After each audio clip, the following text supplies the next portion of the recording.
Ya, hari ini kita akan membahas tentang vektor ya, teman-teman. Nah, sebelum kita bahas lebih jauh tentang vektor, jadi teman-teman perlu tahu ya. Jadi yang namanya besaran fisika ya, teman-teman. Yang namanya besaran fisika itu dia ada dua jenis. Yang pertama besaran vektor, yang kedua itu adalah besaran skalar. Nah, apa sih perbedaannya antara besaran vektor dan besaran skalar? Nah, di sini kalau besaran vektor itu adalah besaran yang memiliki nilai dan arah ya. Jadi dia memiliki nilai dan juga arah. Nah, oke, di sini saya tulisin ya. Nah, memiliki nilai dan arah.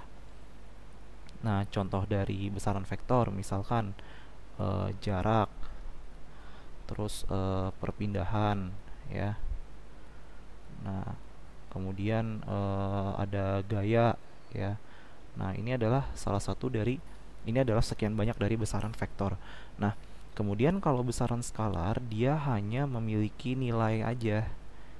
Itu ya. Jadi dia hanya memiliki nilai. Dia nggak punya arah. Nah, contohnya itu adalah massa itu. Kemudian massa jenis. Nah, kemudian suhu. Nah, dan lain-lain ya, banyak besaran skalar ya. Besaran vektor juga banyak. Nah, di sini sekarang saya akan coba membahas lebih dalam tentang besaran vektor ya, teman-teman, dan juga operasi hitung pada vektor. Nah, contohnya begini, teman-teman. Saya akan coba menerapkannya di konsep jarak dan perpindahan ya, teman-teman ya. Nah, jadi misalkan begini. Ini ada titik A nih. Ada titik A. Terus ini ada titik B. Nah, kan banyak jalan yang dibutuhkan untuk mencapai titik B dari titik A kan ya. Misalkan dia jalannya seperti ini ya, atau seperti ini ya, atau misalkan seperti ini gitu ya, atau misalkan dia jalannya meliak-liuk gitu kan, yang penting sampai ke titik B. Nah, ini adalah jaraknya, teman-teman ya. Jadi jarak itu adalah panjang lintasan yang ditempuh dari satu titik ke titik yang lain. Tapi kalau perpindahan, dia hanya melihat jarak antara titik awal dan titik akhirnya itu ya. Jadi dia nggak peduli mau sepanjang apapun atau lewat mana jalannya, yang penting kalau ditarik garis lurus itu perpindahannya itu, teman-teman. Nah, contoh lain begini misalkan ya. Kalau kita langsung ke ini ya, ke penerapan. Misal ada orang nih berjalan ke utara 3 meter itu ya. Nah, kemudian setelah 3 meter dia belok ke arah timur, ke kanan. Nah, sejauh 4 meter itu. Nah, sekarang pertanyaannya adalah jaraknya berapa jaraknya? Nah, kan tadi jarak itu kan panjang lintasan total ya. Berarti dari titik awal ke titik akhir 3 ditambah 4 itu 3 meter ditambah 4 meter berapa? 7 meter kan ya. Nah, tapi kalau misalkan perpindahannya ya, kalau misalkan perpindahan, kan tadi kan perpindahan kan hanya melihat dari titik awal dan titik akhir. Nah, ini titik awalnya nih. Terus ini titik akhirnya. Kalau kita tarik garis, nah berarti kan di sini membentuk segitiga siku-siku kan ya. Nah, dari segitiga siku-siku ini kita bisa menghitung jarak dari titik awal ke titik akhir. Nah, ini kan sisi miring ya. Berarti kita gunakan Pitagoras. Nah, berarti di sini akar dari 3 kuadrat ditambah 4 kuadrat. Nah, berarti akar dari 9 ditambah 16. Akar dari 2, 5. Berapa perpindahannya? 5 meter. Nah, ini adalah contoh dari vektor ya, jadi arah ya. Perpindahannya adalah ke arah titik akhir ya. Kalau misalkan ke atas utara, ke sini timur, berarti ke sini kemana? Coba. Ke arah timur laut lah ya. Nah, berarti 5 meter arah timur laut ya berarti ya. Itu ya. 5 meter arah timur laut itu ya. Ya, nanti kalau mata angin mah teman-teman tinggal ini aja, tinggal dibaca lagi aja gitu ya. Nah, oke. Sekarang kita coba ke ini ya, ke operasi hitung pada vektor ya, teman-teman ya.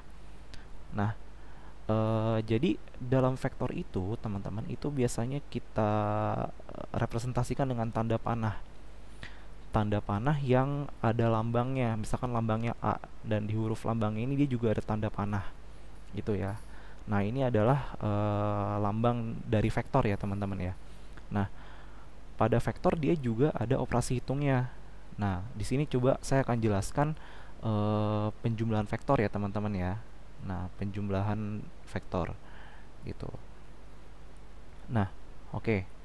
Misal nih, teman-teman ya. Misal kalau misalkan ada vektor A ya, ke arah kanan atas ya. Kemudian ada vektor B ke arah kanan. Nah, berarti di sini kalau misalkan kita ingin menghitung vektor A ditambah vektor B, nah itu sama dengan gimana? Nah, berarti kan kita gambar di sini. Ini vektor A, arahnya kanan atas. Nah, kemudian vektor B ke kanan. Nah, kan kalau misalkan kita lihat dari pangkal vektor A ke ujung vektor B ini bisa kita tarik garis nih. Ya kan? Bisa kita tarik garis. Nah, dia akan menghasilkan lambang vektor baru. Itu akan menghasilkan representasi vektor baru yang kita sebut dengan vektor C misalkan ya. Nah, berarti di sini vektor A ditambah vektor B itu sama dengan vektor C. Itu. Sekarang kalau misalkan vektor B ditambah vektor A, nah itu hasilnya sama nggak kira-kira? Nah, kita coba ya. Nih, misal vektor B di sini ya, vektor B. Nah, kemudian ditambah vektor A, arahnya ke kanan atas. Nah, kalau kita lihat pangkal dari vektor B menuju ujung dari vektor A, dia juga dihubungkan dengan garis lurus yang sama ya. Nah, di sini juga vektor C. Nah, berarti di sini vektor B ditambah vektor A sama dengan vektor C. Nah, makanya di sini dia berlaku sifat komutatif ya. Itu. Jadi sifat komutatif dia berlaku pada penjumlahan vektor. Nah, sekarang kalau misalkan dia pengurangan vektor, nah kira-kira berlaku nggak sifat komutatif? Nih misal ya, kita coba sekalian deh bahas pengurangan vektor ya. Itu. Oke, misalkan nih, ini vektor A, terus sama arahnya ya, ini vektor B. Yang A ke kanan atas, yang B ke kanan itu ya. Sekarang kalau misalkan vektor A dikurang vektor B itu ya. Ini misalkan vektor A ya. Vektor A. Nah, kan vektor B ini kan ke arah kanan ya. Tapi ini minus. Kalau minus berarti gimana arahnya? Kebalik ya. Berarti ke kiri arahnya. Itu. Nah, berarti di sini perpindahannya mana? Dari pangkal vektor A ke ujung vektor B. Nah, berarti ini. Ya. Nah, berarti ini adalah vektor, katakanlah vektor D lah ya. Itu. Nah, berarti di sini vektor A dikurang vektor B ini sama dengan vektor D. Itu. Nah, sekarang kalau misalkan sebaliknya, vektor B dikurang vektor A itu ya. Vektor B dia ke kanan ya, ke kanan. Gitu. Nah, tapi vektor A yang arahnya kanan atas jadi minus, berarti gimana? Berarti ke sini kan ya. Nah, ke sini. Berarti dia arahnya ke bawah kan ya. Nah, misalkan ini vektor B, terus ini vektor A. Nah, berarti dia arahnya ke sini ya. Ini menghasilkan vektor E gitu ya. Nah, berarti ini vektor B dikurang vektor A sama dengan vektor E. Kenapa walaupun bentuknya sama tapi dia tidak komutatif? Ya karena arahnya beda. Itu. Ya, yang satu arahnya ke sana, ke kiri atas, yang satu arahnya ke kanan bawah. Gitu ya. Nah, jadi di sini vektor A dikurang vektor B dia tidak berlaku sifat komutatif ya. Itu. Oke, ini adalah materi dasar ya tentang vektor, tentang penjumlahan vektor dan pengurangan vektor. Nah, ini disebut sebagai metode grafis ya. Saya lupa bilang ya, ini namanya metode grafis. Gitu.